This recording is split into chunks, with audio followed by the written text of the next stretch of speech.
Hi everybody, this is Dr. G. Amarendra Rao, Department of Mechanical Engineering, Vijnana Bharati Institute of Technology, Hyderabad. In today's session, we'll try to look at composite spheres subjected to convective environment. A sphere made up of number of materials is known as a composite spheres. The number of materials could be 2, 3, 4 depending upon the given application. In general, in many nuclear engineering applications, composite spheres would be used in view of the availability of tremendous surface to volume ratio. As the sphere is subjected to fluid on both of its surfaces, you would be experiencing convective heat transfer on these surfaces. Now we will see how to look at these composite spheres involving combined modes of heat transfer. When I say combined modes of heat transfer, it's going to be conduction subjected to convective environment or convective boundary conditions. And we would be picking up the problem like we will consider a sphere made up of three materials having thermal conductivities K1, K2 and K3 from innermost to outermost respectively. And the radii of the sphere would be R1, R2, R3 and R4 as shown over here. The inner surface would be subjected to a hot fluid at a temperature of Ti and a convective heat transfer coefficient of Hi, whereas the outer surface will be subjected to a cold fluid at temperature T0 with a convective heat transfer coefficient of H0. The inner fluid could be some nuclear material or some hot gases. Outer fluid could be air or water. And we consider that inside is hot, outside is cold, only to have a positive heat transfer rate. Nevertheless, we can as well have the reverse in the sense that inside we may have a cold fluid, outside we may have a hot fluid. In that case, the situation will be exactly opposite. So direction of heat transfer will be reverse, right? And in order to have continuous heat transfer, we presume that Ti is more than T1, which is more than T2, which is more than T3, which is more than T4, and T0 is the lowest of all. Here T1, T2, T3 and T4 are the unknown surface temperatures, which we would like to exploit. Now inside we have HITI, that's the meaning of inside convective environment, outside we have H0, T0. And the innermost sphere has an inner radius of R1, some thickness plus R1 will give you R2. That may be the base sphere, maybe copper or aluminum sphere, having some thermal conductivity K1. And we are going to embed a layer of insulation having some thickness plus R2 will give us R3. And this material may possess a thermal conductivity of K2. Then we may overlap one more layer of insulation having some thickness plus R3 will give us R4, the outermost radius, and the material may have a thermal conductivity of K3. To begin the analysis, we are considering 3 layers, but in general you may have anything more than 1. Even you can have 5 layers, 6 layers depending upon the requirement. And as usual, Ta is more than T1, which promotes inner convection, HIAI Ta minus T1. And T1 is more than T2, which promotes conduction through first layer, and so on till we get the outer convection for which T4 has to be greater than T0. Thereby we are going to have radial heat transfer rate steadily happening from innermost fluid to the outermost fluid through a number of layers by way of conduction. And we have a couple of objectives. First objective is to get the expression for radial heat transfer rate. And next objective is to get to know the unknown surface temperatures so that we can know the gradients available at various segments of the sphere. And this analysis can be carried out by using electrical analogy with which we have enough familiarity, or we can bank upon the concept of overall heat transfer coefficient U. And if you begin with electrical analogy, in this method, the given composite sphere would be replaced by an analog circuit containing number of resistances. And before we draw the circuit diagram, we need to know how many resistances are there and how they will be operating, whether they will be operating in series or in parallel. In general, we will be experiencing 1 plus n plus 1 number of resistances. We begin with inner convective resistance and end with outer convective resistance. In the middle, we are going to have n number of resistances, where n stands for number of layers in the system.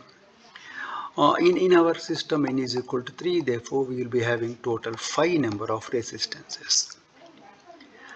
Then all these resistances would be operating in series because the materials are placed one after the other. So nothing is happening in tandem. And we would be ignoring radiation effects just to simplify the analysis, nothing more than that. Then with this, the circuit diagram would be containing 5 resistances operating in series.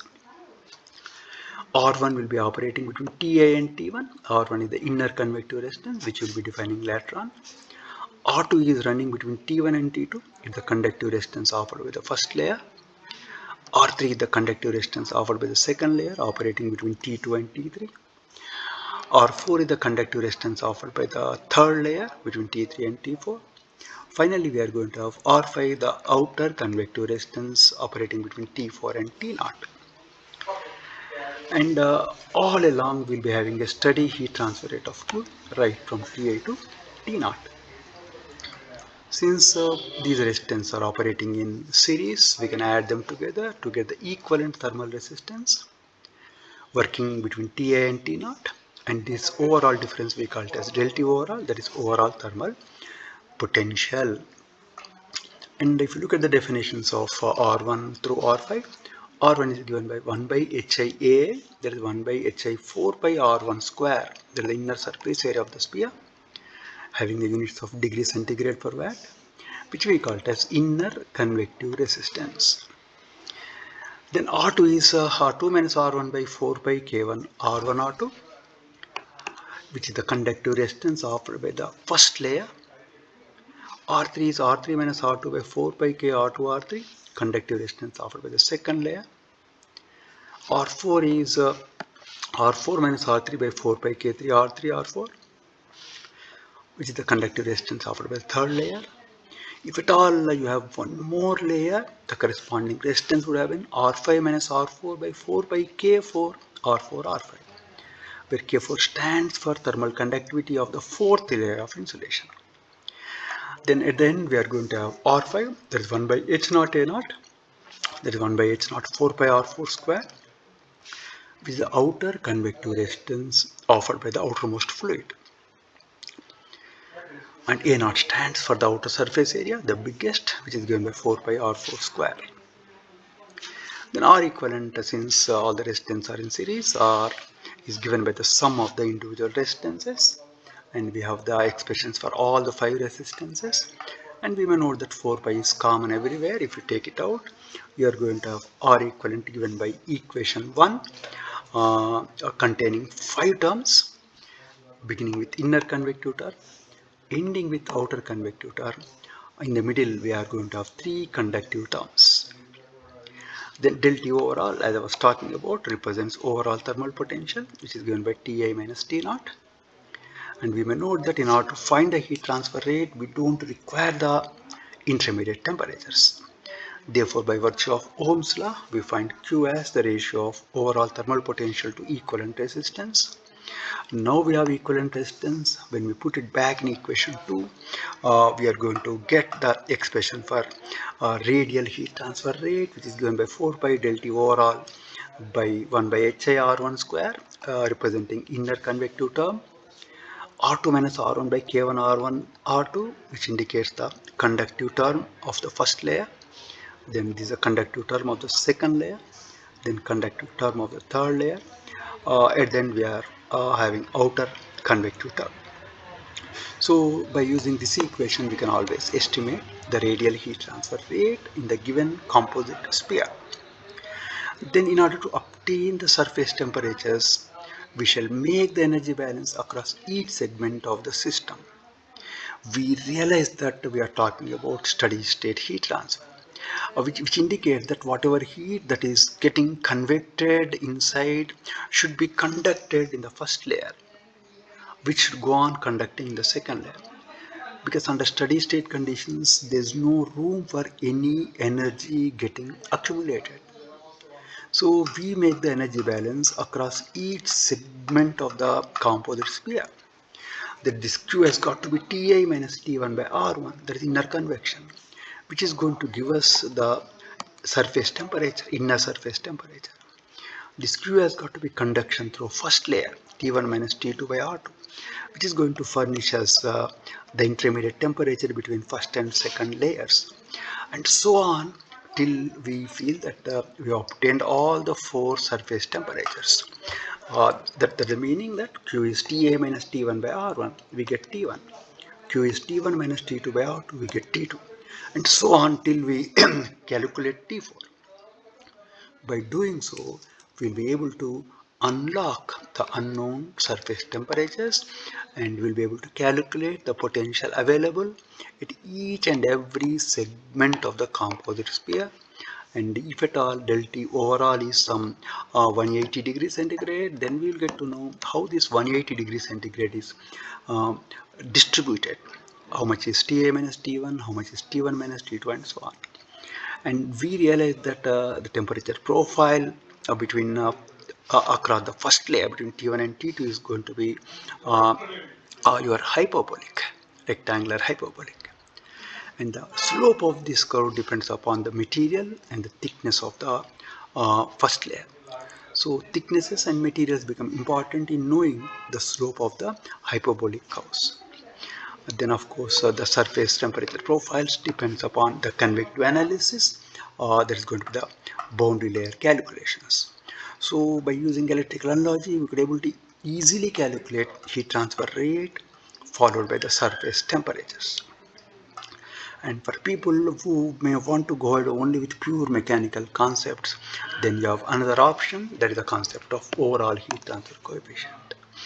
Already U has been introduced in composite walls and composite cylinders. So without further repetition, we can write Q as Ui A del T overall, that is Ui 4 pi R1 square del T overall. And the Q as well can be written as U naught A naught del T overall, that is U naught 4 pi R4 square del T overall, where A stands for the inner surface area available for the innermost fluid. A naught represents outer surface area, there is the area available for the outermost fluid. And once you look at equations 4a and 4b in tandem, we realize that the close relation between ui and u naught, that is r1 square ui is going to be r4 square u naught, because 4 pi del T overall can be cancelled. And since we have R1 less than R4, we will be having Ui always greater than U naught. So your Ui will be always greater than U naught. And this is the mathematical reasoning why Ui is more than U naught. Physical reasoning already we have discussed in the composite cylinders, which mean that heat transfer rate is steady all along. So whatever heat that is getting convected inside should be convected outside and should be conducted all along. But inner surface area is very less compared to outer surface area. And to compensate for reduced area available inside, it is going to be bestowed with a higher value of overall heat transfer coefficient. And this is a physical reasoning why Ui is more than U naught. And we have heat transfer rate available in equation 3 in terms of fundamentals, and Q is available in terms of U and U naught in equations 4a and 4b. And when we compare equations 2 and 3 of 3 and 4a, in fact, we'll be getting the expression for Ui, and a simple manipulation will give you Ui as 1 by Hi, innermost convective term, times R1 by R2, R2 minus R1 by K1, plus R1 square by R2, R3 minus R2 by K2, plus R1 square by R3, R4, R4 minus R3 by K3. These three are the conductive terms of first, second and third layers. Finally, we have outer convective term. Likewise, one can have a simultaneous look at equations 3 and 4b to obtain the expression for outer overall heat transfer coefficient. And both equations for U and U naught are identical, but for the difference between R1 and R4. So wherever you have R1 square replaced by R4 square, you are going to have the expression for 1 by U naught. That is going to be R4 square by R1 square into 1 by HI, innermost convection. Then 1 by H naught at the end, that is outermost convection, sandwiched by three conductive terms corresponding to three layers. And to get a relation among all these derived parameters, we compare equations 3, 4a and 4b to realize that ui, ai, r equivalent is u naught, a naught, r equivalent is equal to 1, which means that out of these three terms, if you know any one of them, it is as good as you have remaining two, which means that you have to toil only to get one of them. Remaining would be easily available. Then once we obtain the heat transfer rate, surface temperatures can be easily found by going down to the basics. In the sense that we don't have resistances now, we have Q calculated using either equation 4a, that is UA concept, or equation 4b, that is U naught concept. We don't have any resistances now. Still, we can write Q as innermost convection. That is HI, AI, TA minus T1, which will furnish us with T1. Q can be written as the conduction through first layer, that's 4 pi K1 R1 R2 by R2 minus R1 T1 minus T2, by way of which we can calculate T2. Further, we can write Q as 4 pi K2 R2 R3 by R3 minus R2 T2 minus T3. We can find T3, and so on till we get all the surface temperatures.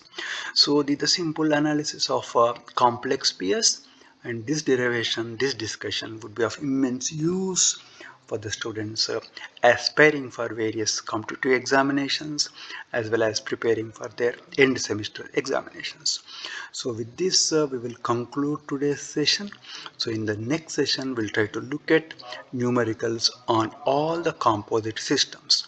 So I wish you all the very best of luck. Take care of yourself, stay home, stay safe, and make sure that you are completely protected from this deadly pandemic. So I wish you all the very best of luck. Thank you very much and have a nice time ahead of you. Thank you.